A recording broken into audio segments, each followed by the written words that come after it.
자, 우리 8단원의 두 번째 읽기 자료를 하겠습니다. 제목은 정의론이고요. 그다음 롤스라고 하는 분이 쓰신 글입니다. 롤스라고 하는 분은 철학자예요. 우리 정의가 무엇인지 생각 한번 해보신 적이 있으신가요? 정의의 여신이 정의 여신상을 보면은 한 손에는 저울을 들고 있고 또 한 손에는 칼을 쥐고 있고 두 눈은 안대로 가리고 있는 그런 정의의 여신의 모습을 본 적이 있을 텐데요. 이것이 정의라는 것이 무엇인지를 상징하는 겁니다. 눈을 가린다라는 것은 공정하게 평가를 한다는 뜻이고요.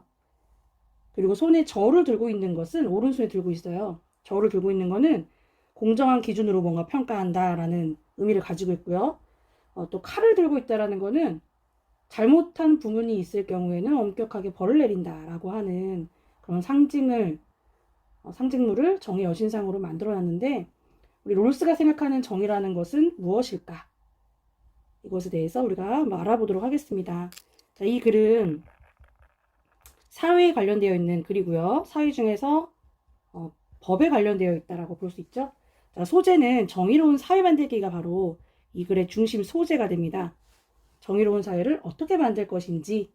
그래서 글을 읽어보면 정의로운 사회가 되기 위해 어떠한 조건이 있는지 첫 번째로는 그 조건이 나올 거고요.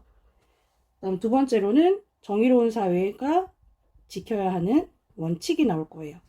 그래서 이 글을 읽고 난 다음에 정의로운 사회를 만들기 위한 조건과 원칙을 다시 한번 확인을 해보도록 하겠습니다.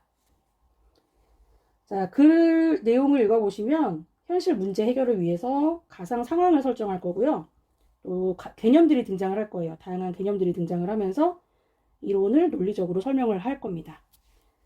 자, 그러면 글의 내용을 한번 보도록 하겠습니다. 자, 3절 정의론의 요지 이렇게 되어 있고요. 자, 나의 목적은 이를테면 로크, 루소, 그리고 칸트 철학자들의 이름들이 나옵니다. 여기서 흔히 알려져 있는 사회계약의 이론을 고도로 추상함으로써 일반화된 정의관을 제시하는 일이다 라고 자, 글 시작할 때 제일 첫 번째 나오는 문장 안에서요. 이 글을 쓴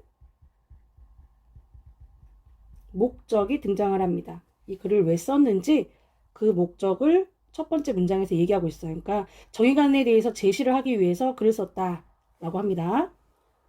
자, 그러기 위해서는 우리는 원초적 계약을 어떤 사람이 특정 사회를 택하거나 특정 형태의 정부를 세우는 것으로 생각해서는 안 된다.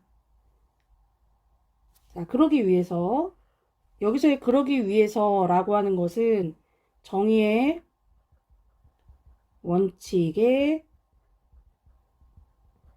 합의하기 위해서는 어떤 사람이 특정 사회를 택하거나 정부를 세우는 것으로 생각해서는 안 된다. 그러면 다른 방법이 있다는 거예요. 오히려 핵심이 되는 생각은 자, 이 얘기를 하고 싶은 거죠. 오히려 핵심이 되는 생각은 사회의 기본 구조에 대한 정의의 원칙들이 원초적 합의의 대상이라는 점에 있다. 원초적 합의의 대상이다 라고 나와 있습니다. 원초적 합의의 대상이라는 것은 무엇이냐면요. 개인이 생각을 했을 때 정의라고 하는 것은 한 개인의 혼자서 내리는 독단적인 판단이면 안 된다 라는 거죠. 개인의 독단적인 판단이 아닌 그러면 어떻게 결정을 하느냐? 다른 사람들과의 합의를 통해서 결정을 해야 한다 라고 하는 겁니다. 즉 합의라고 하는 단어가 중요한 단어네요.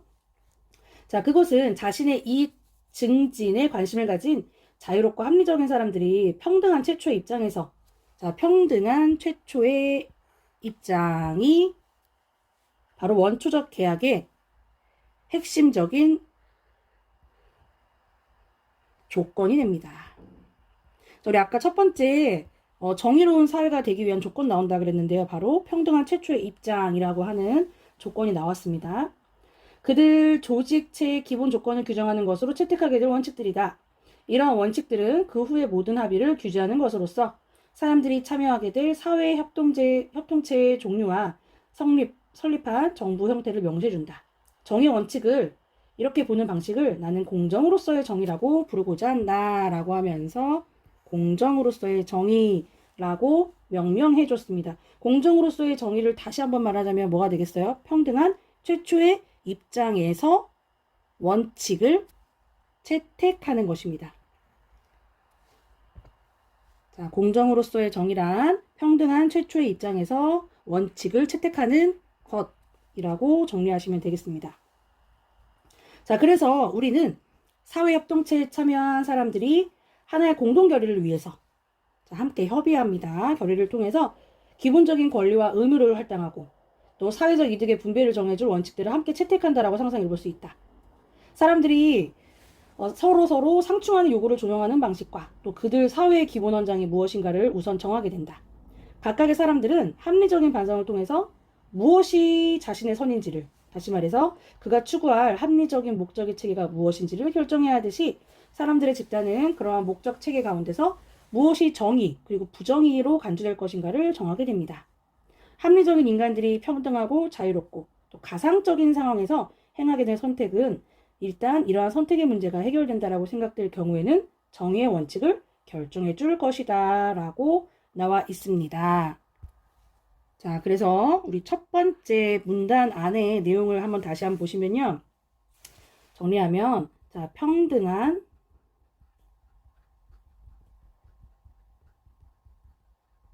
최초의 입장과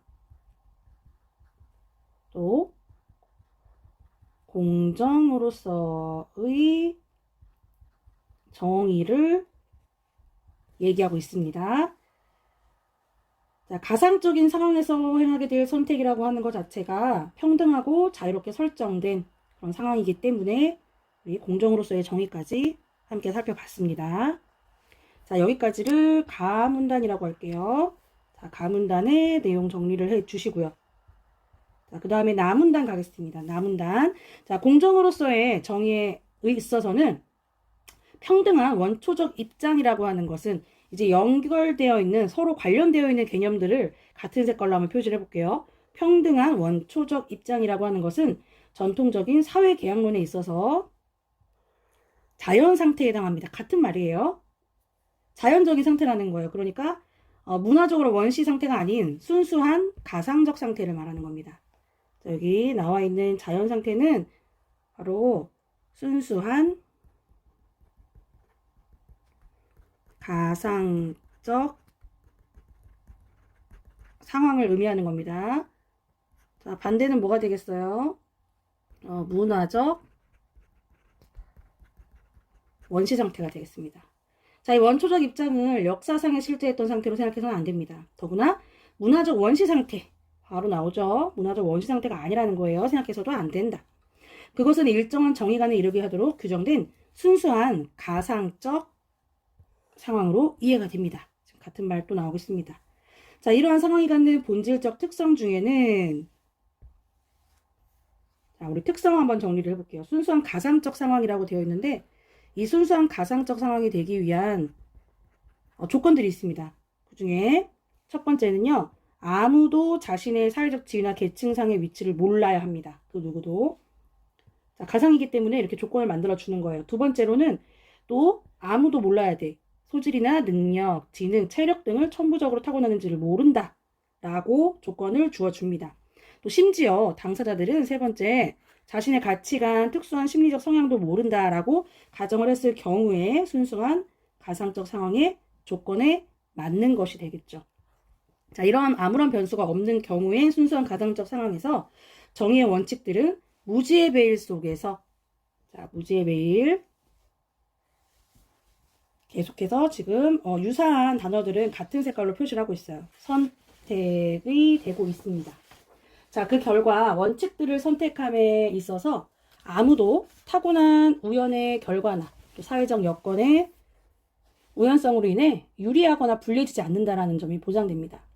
모든 이가 유사한 상황 속에 처하게 되어서 그러니까 그 어떤 사람도 다른 경우가 아니죠. 다 비슷한 그런 상황 속에 처하게 돼서 아무도 자신의 특정 조건에 유리한 원칙들을 구상할 수 없는 까닭에 정의의 원칙은 공정한 합의나 약정의 결과가 됩니다. 또 공정한 합의나 약정의 결과가 될 것입니다. 각자가 상호 동등한 관계에 있게 되는 원초적 입장의 여건들이 주어질 경우에는 도덕적 인격으로서, 즉 자신의 목적과 정의감을 가진다고 생각되는 합리적 존재로서의 개인에게 있어서는 이러한 최초의 상황이란 공정하다고 할 수 있다. 원초적 입장이라고 하는 것은 최초의 원상, 원래 그 상태이면서 따라서 거기에 도달하게 되는 기본적 합의는 공정한 것이다 라고 되어 있습니다. 자, 이로 인해 공정으로서의 정의라는 말이 적합하다라는 것을 알게 되는데, 그건 바로 정의의 원칙이 공정한 최초의 상황. 자, 공정한 최초의 상황. 가장 유사한 내용을 찾으세요. 그럼 뭐라고 할 거예요? 무지의 매일이라고 하시면 되겠습니다. 그래서 합의된 것이라는 생각을 담고 있기 때문이다. 이러한 명칭은 정의라는 개념, 또 공정이라는 개념이 동일하다는 것을 의미하지는 않습니다. 이건 마치 은유로서의 시라는 구절이 시라는 개념과 은유라는 개념이 동일하다는 것을 뜻하지 않는 것과 마찬가지입니다. 그러니까 공정과 동일한 의미라는 말은 아닌 거죠. 다시 한번 말하면은 정의는 특성을 가지고 있어요. 어떤 특성을 가지고 있느냐? 공정하다라고 하는 특성을 가지고 있다라는 의미입니다. 그러니까 이 말은 공정과 정의는 같은 말이다 라고 하는 것은 아니라는 거죠. 그 의미만 가지고 있는 것 뿐이지 같은 것은 동일한 의미라는 것은 아니다. 자, 그래서 여기까지가 나문단입니다. 자, 나문단에서는 무슨 내용을 정리를 했느냐? 자, 정의에 대해서 말했고요. 정의와 또 우리 중요한 단어 나왔습니다. 순수한 가상적인 상황에 대해서 우리 나문단에서 정리를 했어요. 자, 여기 나와 있는 단어들 중에서 우리 원초적인 입장이라고 한 것들을 나왔고요. 원초적 입장은 무지의 베일에 쌓여 있는 거죠. 아무것도 모르는 거. 뭐 사회적 지위, 계층, 뭐 재능, 가치관, 심리 이런 거 아무것도 모르는 그 상태가 원초적 입장이라고 했고요. 이러한 무지의 베일 상태에서는 평등하다라고 했습니다. 왜냐하면 원초적 입장이 가정되어 있기 때문에 자신한테 유리한 합의를 이끌어내려고 하지 않기 때문에 모두가 평등하다라는 거예요. 그러니까 원초적 입장에서 출발을 해서 정의로운 사회를 만들 수 있을 것이다 라고 얘기를 하고 있습니다. 자, 그 다음 이미 말했듯이 자, 다문단 하겠습니다. 자, 이미 말했듯이 공정으로서의 정의는 사람들이 함께 선택하게 될 가장 일반적인 것들 중에 하나로 시작이 됩니다. 즉 그것은 제도들에 관한 그 후의 모든 비판과 개혁을 규제하게 될 정의관의 제1원칙들을 선택하는 것으로부터 시작이 됩니다. 자, 일단 정의관이 선택된 다음에는 그에 의해서 헌법이 선택되고 또 입법 기관이 선택이 되는데 이러한 것들은 모두 이미 처음에 합의된 원칙들에 따라서 이루어집니다. 자, 그래서 우리 정의관의 제1원칙에 관련되어 있는 내용을 얘기하고 있어요. 우리 정의관의 제1원칙이라고 했으면은 뭐냐면 모든 사람들에게 똑같이 공정한 기회를 균등하게 요구하는 것이죠. 그러니까 직업이나 직책의 기회 같은 것들이 아니라 삶의 기회마저도 모두 다 평등화해야 된다라고 하는 그런 원리입니다. 이게 첫 번째 원칙이에요. 기본적인 자유를 모든 사람들이 완벽하게 누릴 수 있도록 해야 한다라고 하는 그런 원칙이라고 할 수가 있습니다. 자, 계속 읽어보겠습니다. 일단 정의관이 선택된 다음에는 그에 의해 헌법 선택되고 또 입법기관 선택된다라고 했죠. 이러한 것들은 모두 이미 처음에 합의된 원칙들에 따라서 이루어집니다. 만일 이러한 일련의 가정적 합의에 의해서 우리의 사회적인 상황을 규정해줄 규칙의 일반 체계가 약정된다면 우리의 사회적 상황은 정의롭다고 할 수 있습니다.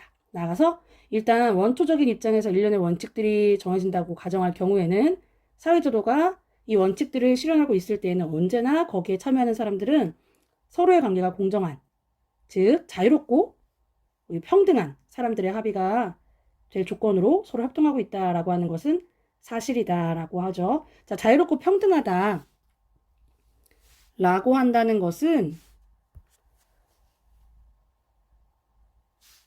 자, 공정하다 그리고 자유롭고 평등하다 이것이 같은 의미라는 거죠. 공정함이라고 하는 것이 바로 자유롭고 평등하다라는 의미가 된다는 거예요. 자, 그들은 모두 그들의 타협을 그들이 원칙의 선택에 있어서 널리 받아들이고 합리적인 제한 조건들을 구체화하는 최초의 상황에서 인정하게 될 규정을 충족하는 것으로 간주할 수 있을 것이다. 이러한 사실을 일반적으로 주재함으로써 그에 상하는 정의의 원칙을 공공적으로 승인받게 될 기반이 마련될 것이다. 물론 어떤 사회든 사람들이 문자 그대로 자발적으로 가담하는 협동체제란 있을 수 없습니다. 왜냐? 실질적으로 지금 이건 가상의 그런 상황을 설명을 해 놓은 거고요. 어떤 사회든 자발적으로 가담하는 협동체제라고 하는 것은 무지의 배린 앞에서 말했듯이 혹은 최초의 공정한 가상적인 상태일 텐데요. 자, 이런 것들이 실제로 존재하는 것은 쉽지가 않죠. 실제로 존재할 수가 없기 때문에 이런 협동체제란 있을 수 없습니다. 즉 각자는 이미 어떤 특정한 사회의 특정 지위를 갖고 태어나게 되고요. 지위가 모르고 이런 거는 있을 수가 없는 거니까 또 인생 정망에 실제적인 영향도 미치고 있습니다. 그러나 공정으로서의 정의의 원칙을 실현하는 사회는 가장 자발적인 체제에 가까이 접근하게 된다. 왜냐하면 그 사회는 공정한 여건 아래 자유롭고 평등한 사람들이 합의하게 될 원칙들을 충족하고 있기 때문이다. 자, 이러한 의미에서 그 사회의 성원들은 자발적이고 스스로 정의로운 사회를 만들기 위해서 참여를 한다라는 거예요. 또 그들이 받게 되는 책임이나 임무 같은 것들은 스스로 부과한 것이 됩니다. 자, 우리 다음 문단에서 내용을 다시 한번 정리해 보면은 우리 정의로운 사회란 어떤 특징을 가지고 있는지 정의로운 사회의 특징을 정리를 하고 있습니다. 뭐가 있었냐면요. 첫 번째로는 공정으로서의 정의가 있었고요.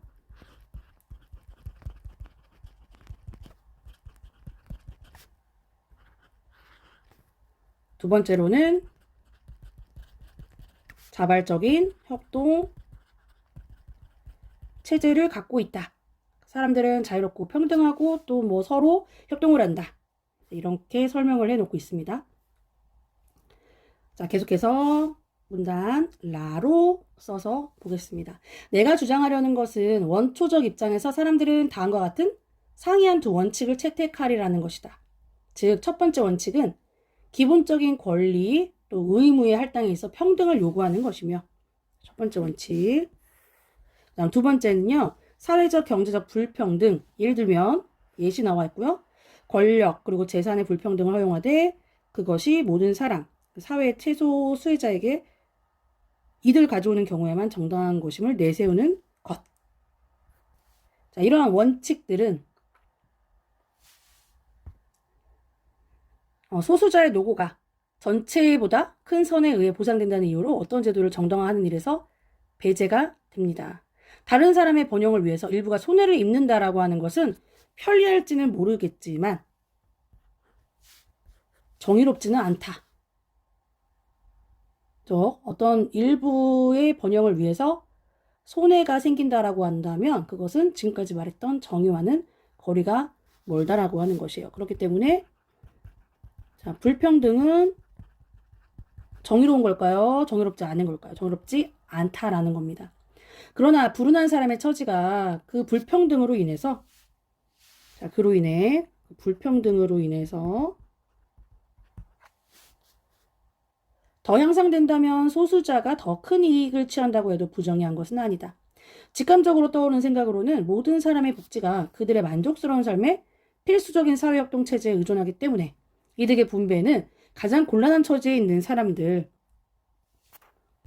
자, 가장 곤란한 처지에 있는 사람들은 바로 사회에서의 최소 수혜자들을 의미하는 것이겠죠. 자, 위에 있는 지문에서 찾아보겠습니다. 자, 그들을 포함해서 그 사회에 가담하는 모든 사람들의 협력을 이끌어내도록 이루어져야 합니다. 언급된 두 가지 원칙은 공정한 근거에 따라 이루어진 것으로 보이며 어쨌든 보다 좋은 자질을 타고나거나 또 운 좋게 보다 나은 사회적 지위를 갖게 된 사람들은 어떤 훌륭한 체제가 모든 이의 복지를 위한 필수 조건일 경우에 다른 사람들의 자발적인 협동을 기대할 수가 있을 것입니다. 자, 일단 우리가 천부적인 재질이나 사회적 여건의 우연성을 정치 그리고 경제적인 이득의 요구에 있어서는 무의미한 것으로 무시하는 정의관을 찾고자 결정한 이상 우리는 그러한 원칙들에 도달하게 여기서의 그러한 원칙은 어떤 원칙이냐면 첫 번째 원칙, 그리고 두 번째 원칙 이것에 도달하게 될 것입니다. 도덕적인 견지에서 볼 때는 그 원칙도 역시 이 원칙들이에요. 자, 그 원칙들은 우리의 사회생활에서 임의적인 것이라고 생각되는 그러한 요소를 도외시한 결과를 나타내고 있습니다. 도외시한 결과는 뭡니까? 무지의 배일 그리고 평등한 최초의 입장이 되겠죠. 자, 그래서 우리 라 문단에서는요. 원초적 입장에서의 두 가지 원칙에 대해서 이야기를 하고 있죠. 자, 원초적 입장에서 상이한 두 원칙이 첫 번째 원칙은 기본적인 권리 그리고 의무의 평등을 의미한 것이었고요. 그러니까 기본적인 권리와 또 의무를 할당할 때 평등을 요구한다라고 하는 것이었고요. 자, 두 번째로는 우리 최소 수혜자에게 위에서 한번 말했던 최소 수혜자 소수라고 했습니다. 이 최소 수혜자들에게 보상을 하는 거죠. 보상할 만한 이득을 주는 겁니다. 불평등을 보상할 만한 이득을 줄 경우에 불평등을 의미합니다. 그러니까 사회적이고 경제적인 불평등을 만약 그 원칙을 인정을 하게 되려면은 최소한 그 최소 수혜자들에게는 그들이 받을 수 있는 그런 이득을 가져오는 경우에는 가능하다라고 하는 겁니다. 그러니까 재산과 권력의 분배는 어떻게 이루어져야 되냐면요. 평등하게 이루어져야 합니다. 평등하게 이루어지지 않고 혹시 불평등한 경우가 생기게 되겠죠. 그럴 때는 사회 최소 수혜자에게는 불평등을 보상할 만한 이득을 가져오면 사회 경제적 불평등은 허용할 수 있다라고 하는 것입니다. 자, 여기 그 내용을 써놓은 것이죠.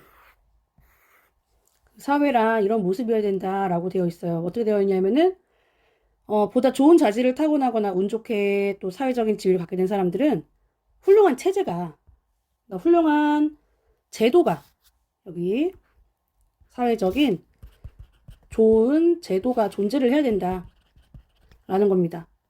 그래야만 부유한 사람 말고 가난하고 약한 그 소수의 사람들마저도 자발적으로 협동을 할 수 있게 된다는 거죠. 다른 사람들의 자발적인 협동이 이루어진다. 그러니까 본인에게 있어서 불평등을 보상할 만한 이득을 가져와야만 그 불평등이 허용된다라고 하는 것을 정리를 해 놓은 것입니다. 자, 그래서 지금 내용 전체 한번 읽어봤고요. 우리 정의론이라고 하는 것은 철학자, 그 사회 철학자인 롤스라고 하시는 분이 공정한 사회를 만들기 위해서 가장 중요한 먼저 선행되어야 될 그 기본 원칙을 책에다가 적은 거예요. 그러니까 많은 사람들이 최대다수의 최대 행복이라고 하는 그 공리주의가 정의의 문제를 해결할 수가 없다라고 바라본 것입니다. 그러니까 노예 혹은 뭐 소수 집단 또 개인의 희생 이런 것들은 실질적인 대안을 줄 수가 없기 때문에 사회 안정성을 지키지 못한다라고 생각을 했다는 거예요. 공리주의와는 대비되는 정의 원칙을 제시했습니다.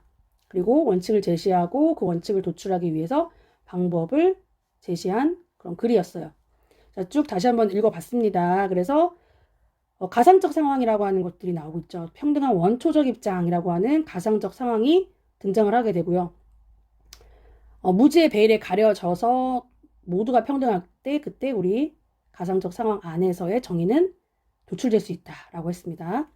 자, 그걸 바탕으로 해서 두 가지 원칙을 제시했어요. 그죠?